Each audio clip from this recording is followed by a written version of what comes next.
आज का हमारा टॉपिक है अच्छाई और बुराई। और इस वीडियो को शुरू करें इससे पहले हम एक बात जान ले कि ये कोई लेक्चर नहीं है, बल्कि हम सब मिलकर इसके बारे में गहराई से जानने की कोशिश करेंगे। इसे लेकर अपने अपने विचार खंगालेंगे और जहां तक हो सकता है इसे एज इट इज देखेंगे। तो चलिए इसी इंटेंशन के साथ इस वीडियो को शुरू करते हैं।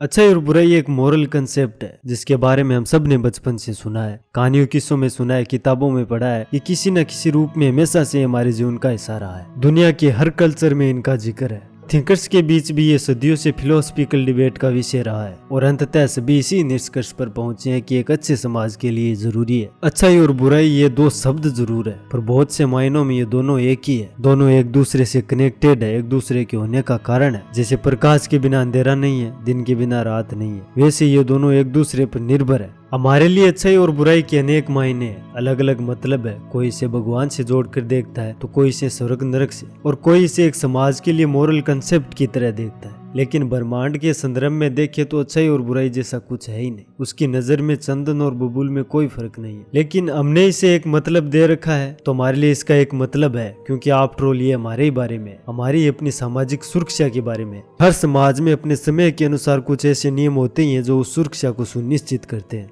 और कुछ ऐसे नियम भी होते हैं जिन्हें हम नेचुरल कह सकते हैं, जिन्हें इंसान अपने सदियों के अनुभव से सीखता है कि हाँ ऐसा करना सही है और ऐसा करना गलत है। तो इसी तरह सोसाइटी के भी अपने कुछ नेचुरल नियम है। जैसे जब कोई कहता है कि चोरी करना बुरी बात है, तो ये हम सब के बारे में होता है, क्योंकि किसी एक के साथ हो सकते हैं इसका मतलब ये है कि ये सब के साथ हो सकते हैं, और किसी एक के साथ होना ही ये इंश्योर करता है कि ये किसी के भी साथ हो सकता है। अब हम ये भी कह सकते हैं कि ये सब के बारे में कहाँ है, ये तो सिर्फ अमीरों के बारे में है, इसमें तो अमीरों का फायदा है और सब अमीर नहीं है। लेकिन सभी गरीब भी तो नहीं है, सबके पास अपने अनुसार खोने के लिए कुछ ना कुछ है, और वैसे भी अमीरों के पास ज्यादा सिक्योरिटी होती है। कहने का मतलब ये है कि समाज का एक बहुत बड़ा हिस्सा इस दायरे में आता है। अब यहाँ सवाल ये भी पैदा होता है कि यहाँ तो फिर चोर का शोषण हो रहा है, उसके लिए भी कुछ होना चाहिए, वो भी समाज का हिस्सा है, अपनी जॉब कर रहा है, तो वो तो पहले से ही दुनिया की सबसे अनसिक्योर जॉब कर रहा है और वो इस बात को जानता है, क्योंकि परिणाम ही तो तय करता है कि काम ठीक है या नहीं। और ये परिणाम बिल्कुल विपरीत है, क्योंकि आप समाज के 70 से 80% लोगों के खिलाफ जाकर खुद को सही साबित नहीं कर सकते। समाज इसी तरह काम करता है, इसीलिए जो सभी के लिए फायदेमंद होता है उसे हम अच्छा कह देते हैं, और जो बहुत कम लोगों के लिए फायदेमंद होता है उसे बुरा कह देते हैं। इसे लेकर हर समाज की अपनी एक अवधारणा है। ये ठीक नेचर की तरह ही है, नेचर के खिलाफ जाकर हम नेचर से जीत नहीं सकते। इसी तरह इस सोसाइटी का भी अपना एक नेचर है जिसका हम सब हिस्सा है, और जब हम उसके फंडामेंटल सिस्टम के साथ, उस कोर के साथ जिस पर ये समाज टिका हुआ है, उसके साथ खिलवाड़ करते हैं तो एक्चुअल में हम अपने ही पैरों पर कुल्हाड़ी मार रहे होते हैं, क्योंकि हम उस चीज को तबाह कर रहे हैं जिसका हम खुद हिस्सा है। हर चीज के अपने बुनियादी नियम होते हैं, उसके प्रिंसिपल्स होते हैं, जिस पर वो चीज टिकी हुई होती है, वो बुनियाद होती है। और किसी ऐसी चीज का हिस्सा होकर उसके खिलाफ जाकर जब हम गैर जिम्मेदार तरीके से कुछ भी आसानी से पाने की कोशिश करते हैं, तो असल में हम बुनियादी चीजों के साथ समझौता कर रहे होते हैं, और ये हम सब पर असर डालता है, क्योंकि हम उसी एक चीज का हिस्सा है, इसलिए हम एक दूसरे से कनेक्टेड है।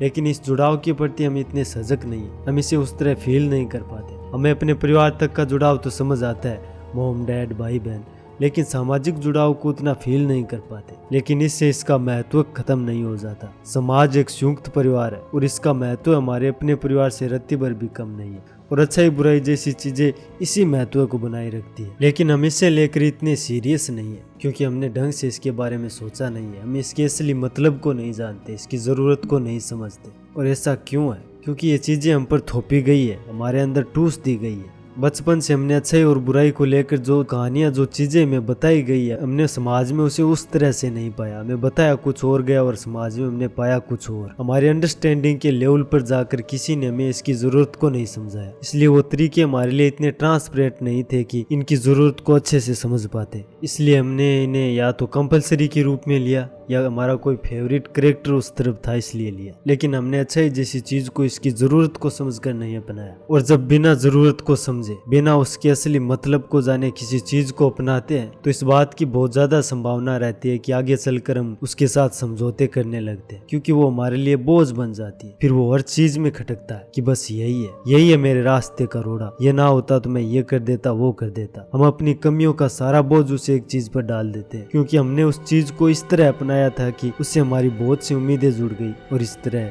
फिर वो राई का पहाड़ बन जाता है, और समाज का सबसे अच्छा दोस्त हमें अपना सबसे बड़ा दुश्मन नजर आता है। तो अब इसका मतलब ये है कि हम बच्चों को अच्छा बुरा बताना छोड़ दें? नहीं, अब ऐसा भी नहीं है। बस बच्चों को थोड़ा सा स्पेस मिलना चाहिए। उन्हें अच्छा बुरा बताना तो चाहिए पर उन पर थोपना नहीं चाहिए। बताने के पीछे मकसद ये होना चाहिए कि इस बहाने उनमें ऐसी चीजों को लेकर उनकी अपनी एक समझ पनप सके, वो समाज में इसकी जरूरत को समझ सके। लेकिन जब हम जबरदस्ती उन पर अपनी सोच थोपने की कोशिश करते हैं तो वो इसके असली मतलब को कभी समझ नहीं पाते। ऐसे में उनका ध्यान या तो इसे जबरदस्ती अपनाने में खर्च हो जाता है या इसका विरोध करने में। वो इसे निष्पक्ष होकर नहीं देख पाते और फिर उम्र के साथ ये और गहराता जाता है। पहले से जो मान लिया है वो और पक्का होता जाता है। यथा दृष्टि तथा सृष्टि बन जाता है, यानी फिर वो जो देखना चाहते हैं वही नजर आता है। वो बिलीफ उनके अंदर बस जाता है। फिर उसे तोड़ना थोड़ा मुश्किल हो जाता है क्योंकि फिर चीजों को हम अपने अर्थ देने लगते हैं। अपने अनुभवों को भी फिर इस नजर से देखते हैं कि वो भी इसकी गवाही देने लगते हैं और चीजें अपना मूल अर्थ खो देती है, उनका असली मतलब खो जाता है। और एक समय के बाद जब कोई शब्द अपना मूल अर्थ खो देता है तो फिर हर व्यक्ति उसे अपना अर्थ देता है। कोई उसे भगवान से जोड़कर देखता है, कोई पाप पुण्य से जोड़ता है और कोई उसे झूठा कहकर पीछा छुड़ा लेता है और कोई तो बिल्कुल इसके उल्टे कोई सही मानने लगता है। और यही अच्छाई बुराई के साथ हो रहा है। बिना इनकी जरूरत और परिणाम को समझे हम बस इन्हें स्प्रिंग बोर्ड की तरह देख रहे हैं। शायद इन शब्दों ने भी अपना असली सच खो दिया है, तभी तो किसी के लिए मायने रखता है और किसी के लिए नहीं।